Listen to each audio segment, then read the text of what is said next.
अस्सलाम वालेकुम। आज मैं आपको चाइना की एक हैरत अंगेज़ चीज़ दिखाने जा रहा हूँ जिसने पूरी दुनिया को हिला के रख दिया है। ऐसी फ़ौज, चाइना की एक ऐसी आर्मी जो ज़मीन के अंदर काम करती है, जो 8000 आर्मी का सिपाही है जो ज़मीन के अंदर रहता है, 8000 सिपाही। और वो फ़ौज आज की नहीं है, 2200 साल से ज़मीन के अंदर ड्यूटी दे रही है। ये है चाइना। आज चलते हैं उस जगह पे जहाँ पे वो फ़ौज है और मैं जाके आपको दिखाता हूँ, आप हैरान हो जाएंगे। 糟了，有人来了！哥，你先走，我来断后，不要弄出人命。好，你忙6号坑。不对，刚才我也是我的爷呀！毙了，被发现了。老妈，你再忍忍，等我改天回来接你。驾！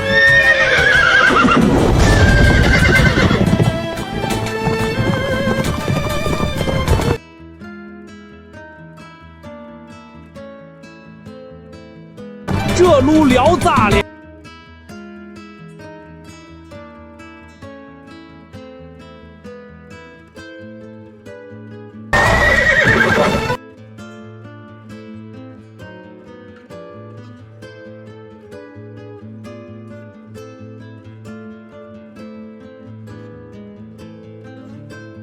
想，等仗打完了，一定得带你去咸。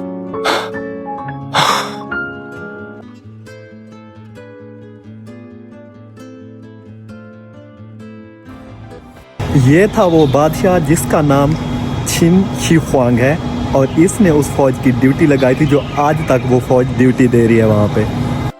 चलें फिर चलते हैं और मैं दिखाता हूँ आपको इस बादशाह की आर्मी और इसकी हिस्ट्री आपको बताता जाऊँगा। आप सुन के हैरान हो जाएंगे ये कैसा बादशाह था जो 13 साल की उम्र में बादशाह बना था। ये है वो आर्मी जो उस बादशाह ने बनवाई थी, 8000 सिपाही। आप लोग वीडियो एंड तक ज़रूर देखिए, इसमें आपको ऐसे इंकशाफ मिलेंगे कि आप हैरत अंगेज़ हो जाएंगे। ये बादशाह जो कि पैदा हुआ 259 BC के अंदर, और उस टाइम चाइना कोई एक मुल्क नहीं था, इसमें सिर्फ रियासतें थीं, बहुत सारी रियासतें थीं जो आपस में लड़ती रहती थीं। उस टाइम ये एक रियासत का किंग बना 13 साल की उम्र में। फिर 21 साल की उम्र में इसने सारे कंपटीटर को मात दे के सारी रियासतें उनके किंगों को, और ये बन गया चाइना का पहला इम्पीरियर, पहला बादशाह चाइना का। चाइना का ये पहला बादशाह हमेशा ज़िंदा रहना चाहता था। इस वजह से फिर वो डरता था कि अगर मैं मर गया और ज़मीन के अंदर गया तो मेरी हिफाजत कौन करेगा। तो तब उसने अपने जर्नैल को आर्डर दिया कि मेरे लिए एक आर्मी बनवाओ। फिर उसने ये आर्मी बनवाई जो कि पत्थरों और मिट्टी से बनाई गई, और इसमें 2200 साल पहले ऐसे बनाया गया कि कोई चेहरा एक जैसा नहीं है, सारे चेहरे मुख्तलिफ हैं। और इनको रंग भी दिया गया था उस टाइम, कुछ ग्रीन ब्लू कलर के रंग भी दिए गए जब ये ज़मीन से निकाले गए। 2000 साल तक ये आर्मी ज़मीन के अंदर दफन ही रही, किसी को कुछ पता नहीं था कि उस बादशाह ने क्या क्या सोचा था। और 1974 के अंदर 2 किसान गए कुआं खोदने के लिए, पानी के लिए कुआं खोदना चाहते थे। तो उन्होंने जब कुआं खोदा तो उन्हें सार मिले 2। जब उन्होंने सार देखे तो उन्होंने आर्कियोलॉजिस्ट को बुलाया। तो जब आर्कियोलॉजिस्ट आए तो उन्होंने देखा कि यहाँ कोई एक सोल्जर नहीं है बल्कि पूरी की पूरी फौज दफन है। वो क्यों दफन थी वो मैं आपको बताता हूँ। उस टाइम उस बादशाह ने सोचा कि अगर मैं ज़मीन के अंदर दफन हो गया तो मेरी हिफाजत कौन करेगा। फिर उसने ये आर्मी बनवाई, जैसे उसकी आर्मी थी, जैसे जर्नैल थे सारे के सारे वैसे बनवाए। और वो बनवा के कहा कि जब मुझे दफन करना तो मेरे साथ ये मेरी आर्मी हर साइड से दफन करना, जिस तरह वो सिक्योरिटी देती है जब वो ज़िंदा था। तो जब वो मर गया, 49 साल की उम्र में ही मर गया। जब वो मर गया तो उन्होंने ये सारी आर्मी उसके इर्द गिर्द दफना दी। जब फिर उन्होंने कुआं खोदने की कोशिश की और उन्हें ये सार मिले, फिर उन्होंने जाके आर्कियोलॉजिस्टों को इन्फॉर्म किया। तो तब उन्होंने जाके खोदा और ये आर्मी मिली जो कि 20वीं सेंचुरी की सबसे बड़ी दरियाफ्त मानी जाती है और इसको 8वां अजूबा भी कहते हैं। इस आर्मी को 3 बड़े गढ़ों के अंदर रखा गया है, यानी कि 3 बड़े पिट। जिस पिट में अभी हम मौजूद हैं ये है पिट नंबर 3 और इसमें सारे जर्नैलों की मूर्तियां रखी गई हैं। ये जो नज़र आ रहे हैं जो उनके बतत गुजार थे उनकी मूर्तियां और जर्नैलों की, और साथ जो परिंदे मिले, और ये जो आपको नज़र आ रहे हैं ये सारे जर्नैल थे तब के। जो मेन फौज थी वो तो अभी बाकी है, वो मैं आपको जाके दिखाता हूँ। वो है पिट नंबर 1 के अंदर। अभी हम पिट नंबर 3 के अंदर हैं, फिर 2 के अंदर चलते हैं और उसके बाद हम जाएंगे। अब आप ये देखें, ये जिस तरह वो किसान आए थे, फिर उन्होंने आर्कियोलॉजिस्ट बुलाया, उन्होंने इस तरह खोदा और ये खुदाई हुई, तो ये देखें आर्कियोलॉजिस्ट ढूंढ रहे हैं। इस तरह उन्होंने फिर ढूंढ के निकालनी थी। ये पहली मूर्ति छोटी सी निकली, फिर उन्होंने आगे दरियाफ्त करते गए। ये देखें जिस तरह खुदाई कर रहे हैं, आहिस्ता आहिस्ता बड़े एहतियात से उन्होंने खुदाई की और वो खोदते गए और आर्मी निकलती है जिसमें 8000 सिपाही निकले, कोई 170 घोड़े और बहुत सारे तीर अंदाज। और इस तरह आर्कियोलॉजिस्ट काम करते रहे। कुछ मूर्तियाँ टूट भी गईं क्योंकि बड़ा एहतियात वाला काम था बाकी, लेकिन उन्होंने इतनी सारी जो 8000 हैं वो बिल्कुल साबित नहीं। और जिस तरह उनकी यूनिफॉर्म वगैरह मिली हैं फिर ये जोड़ रहे हैं उसी तरह। तो चलिए जनाब, अब फिर चलते हैं हम पिट नंबर 2 की तरफ, जहाँ पे इनके इबादत गुजार वगैरह बंदे थे और जो मुहज़्ज़िब तरीन थे वो दफन है। क्योंकि उसने अपनी सारी रियासत को ही फिर अपने साथ रखा ना, कि जब मैं उठूँगा तो ये सारे मेरे साथ होंगे। तो चलें फिर अब चलते हैं इस पिट के अंदर और मैं आपको जाके दिखाता हूँ कि यहाँ पे क्या क्या चीज़ है, और आपको जाके दिखाऊंगा वो ख़जाना जो इनको मिला, बहुत ही अनबिलीवेबल। कि जो बादशाह का मकबरा है, बादशाह के मकबरे के इर्द गिर्द क्या चीज़ है, ये तो सिर्फ उसकी आर्मी है। जब आपका बादशाह के मकबरे के बारे में सुनेंगे ना तो अनबिलीवेबल।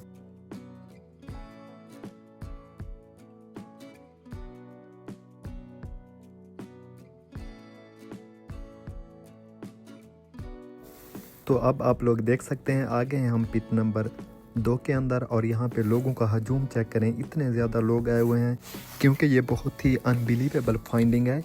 इस वजह से बहुत ज़्यादा लोग आते हैं यहाँ पे देखने के लिए।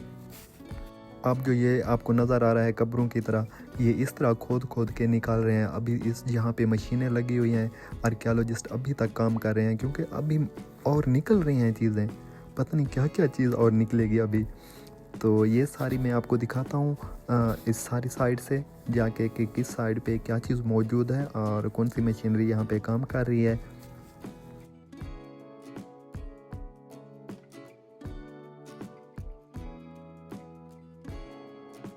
ये देखें उन्होंने स्क्रीनें लगाई हुई हैं, जो आर्कियोलॉजिस्ट हैं यहाँ पे काम करते हैं उन्होंने स्क्रीनें लगाई हुई हैं स्कैनिंग वगैरह के लिए। मुख्तलिफ़ किस्म की स्कैनिंग मशीनें हैं और बहुत सारी चीज़ें काम कर रही हैं। और एक इंकशाफ ये हुआ है कि जो बादशाह था वो हमेशा ज़िंदा रहना चाहता था। तब उस टाइम उसने जो हकीम वगैरह थे उनसे मशवरा किया, तो ये पता चला कि उन्होंने उसे बताया कि मरकरी है ना, मरकरी की टैबलेट खाने से इंसान हमेशा ज़िंदा रह सकता है। तो वो मरकरी की टैबलेट भी लेता रहा, तो मरकरी की टैबलेट लेने की वजह से ही वो मर गया था। इसी वजह से अब जो इंसाफ हुआ यहाँ पे मरकरी का लेवल बहुत ज़्यादा है, इसलिए बादशाह का जो मकबरा है उसके इर्द गिर्द आर्कियोलॉजिस्ट का कहना है कि बादशाह का जो मकबरा है ना उसके इर्द गिर्द चारों साइडों पे ऐसे लग रहा है कि जैसे उसने नहरें खुदवा रखी हों मरकरी की।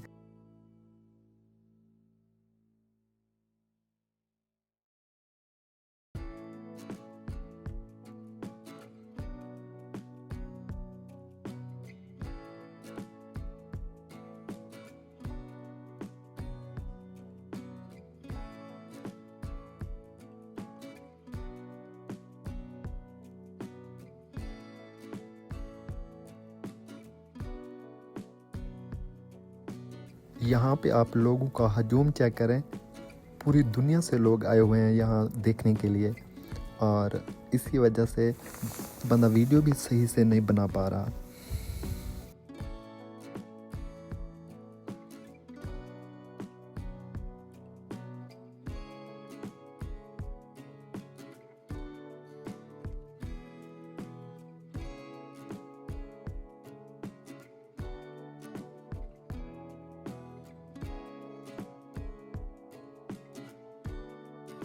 ये देखें आप किस तरह मूर्तियाँ निकल रही हैं, और बहुत सारियों के तो सर भी टूटे हुए हैं क्योंकि जब उन्होंने शुरू किया निकालना तो बहुत सारों के सर वगैरह टूटे। तो अब चलते हैं फाइनल पिट जहाँ पे पूरी आर्मी मौजूद है। अब हम जा रहे हैं सोल्जर्स को देखने जहाँ पे आर्मी के सारे सोल्जर्स मौजूद थे। तो अब हम उस पिट की तरफ चलते हैं, पिट नंबर 1 की तरफ।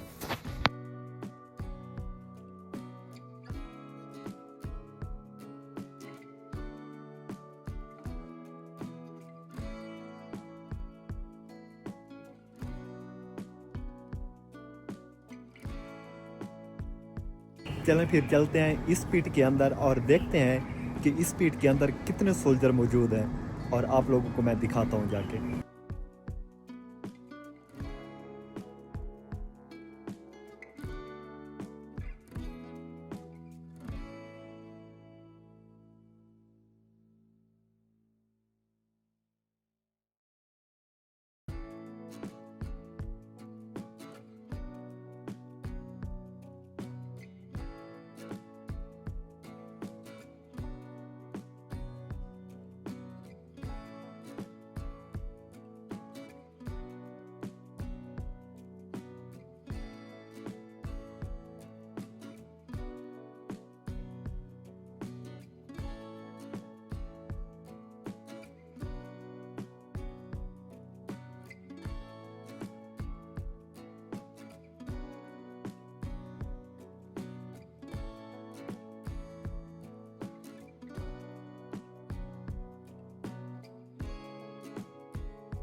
ये देखें यहाँ पे घोड़े खड़े हैं, घोड़ों के साथ जो है ये जर्नल वगैरह हैं और पीछे और आर्मी है। जो मेन सोल्जर थे ना, वो अलग शेड है, वो मैं आपको जाके अलग दिखाता हूँ। वो बहुत बड़ा शेड है, बहुत बड़ा। और यहाँ पे ये सारे जर्नल और जो मीटिंग वगैरह जहाँ पे करते थे वो जगह मौजूद है, ये वाली।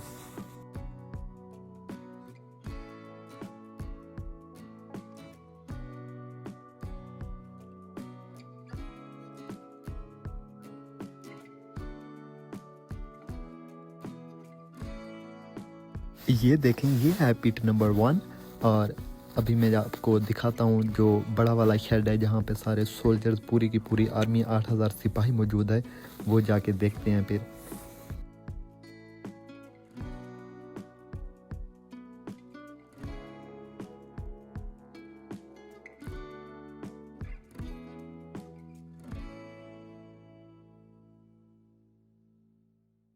तो लो जी, आगे हम फाइनल पिट के अंदर। और ये देखें कितना बड़ा शेड है, कितना बड़ा।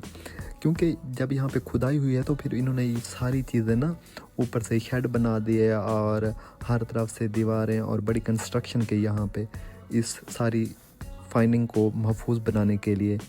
अब आप देखें, ये है आर्मी। आपको कलर नज़र आ रहे होंगे थोड़े थोड़े से। ये जब इन्होंने खोदा तो उस टाइम ये कलरफुल थे, ब्लू, ग्रीन और पता नहीं कैसा कलर लगा हुआ था, क्योंकि 2200 साल पहले के हैं। तो जैसे इनको हवा लगती गई तो फिर वो कलर वगैरह ख़त्म होता गया। तो कलर ख़त्म हो गया, पर अब देख सकते हैं हर चेहरा मुख्तलिफ होगा, कोई चेहरा एक दूसरे से मैच नहीं करेगा। कुछ की मूछें हैं और कुछ की मूछें नहीं हैं, कुछ की दाढ़ी है। ये सारे उन्होंने मुख्तलिफ बनाए हुए हैं। और घोड़े देखें आप,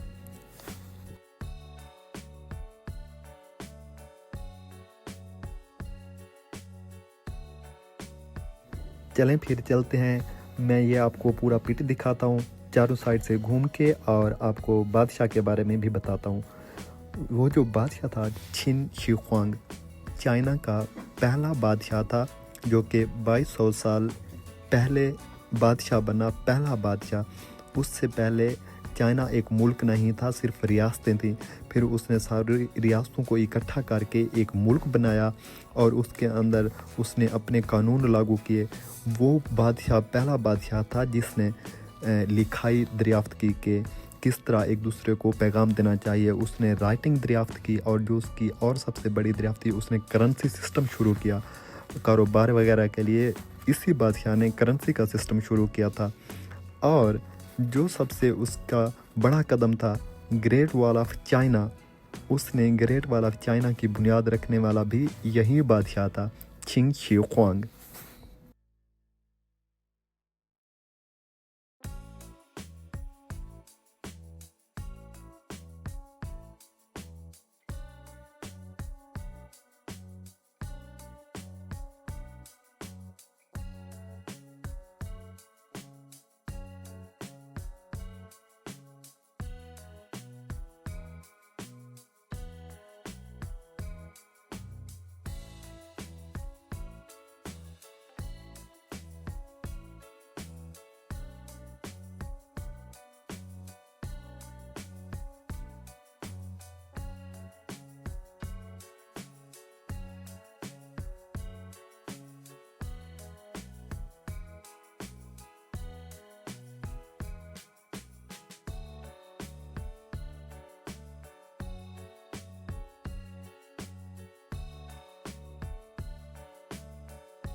आप देख सकते हैं कि किस तरह घोड़े और सिपाही एक तरतीब के साथ खड़े हुए हैं, और बादशाह की इस आर्मी को जाना जाता है टेराकोटा वॉरियर के नाम से।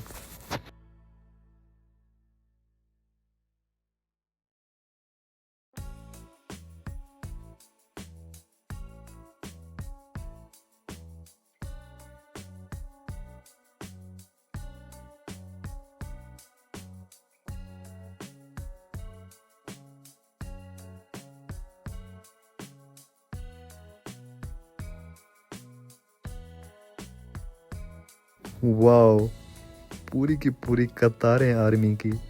सोल्जर्स देखें, और हर सोल्जर्स की जो हाइट है वो 5.8 और 5.7 फीट तक है।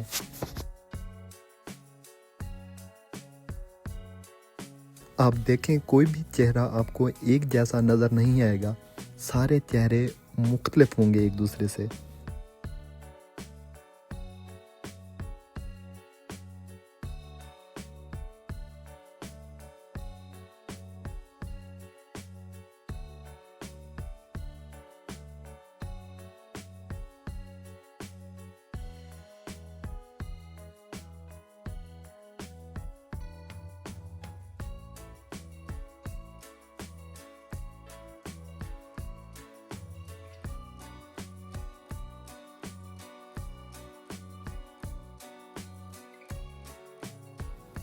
और जो बादशाह का मकबरा है उसके बारे में आर्कियोलॉजिस्ट का अभी तक कहना है, जितने भी साइंटिस्ट हैं और जो भी काम कर रहे हैं आर्कियोलॉजिस्ट यहाँ पे, उनकी जो रिसर्च अभी तक जो उन्होंने काम किया है वो कहते हैं कि बादशाह के मकबरे को खोलना किसी ख़तरे से कम नहीं है, क्योंकि उन्होंने चेक किया है कि यहाँ पे मरकरी लेवल बहुत ज़्यादा है। इसलिए वो कहते हैं कि यहाँ पे मरकरी की नहरें हो सकती हैं, जो बादशाह ने अपने मकबरे के इर्द गिर्द बनवाई मरकरी की नहरें, ताकि वो महफूज रहे।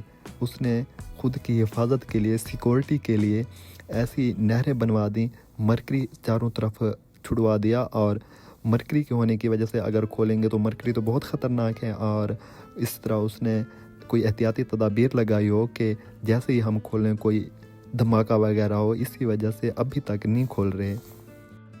यार आप आर्मी देखें किस तरह बिल्कुल मुनज़्ज़म तरीके से खड़ी हुई है। 2200 साल पहले की आर्मी अभी तक देखें किस तरह खड़ी है लाइनों के साथ, और हथियार भी उन्होंने उठाए हुए हैं, घोड़े भी उन्होंने पकड़े हुए हैं।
अब हर जगह पे ये सिक्योरिटी वाले भी मौजूद हैं जो इनकी सिक्योरिटी कर रहे हैं ताकि किसी भी चीज़ को कोई नुकसान ना हो।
तो ये थी वो आर्मी जो मैंने आप लोगों को दिखाई, और आप लोग मेरा चैनल सब्सक्राइब और लाइक ज़रूर कीजिएगा। फिर मिलते हैं इंशाल्लाह अगली वीडियो के अंदर, और अभी चलते हैं हम बाहर।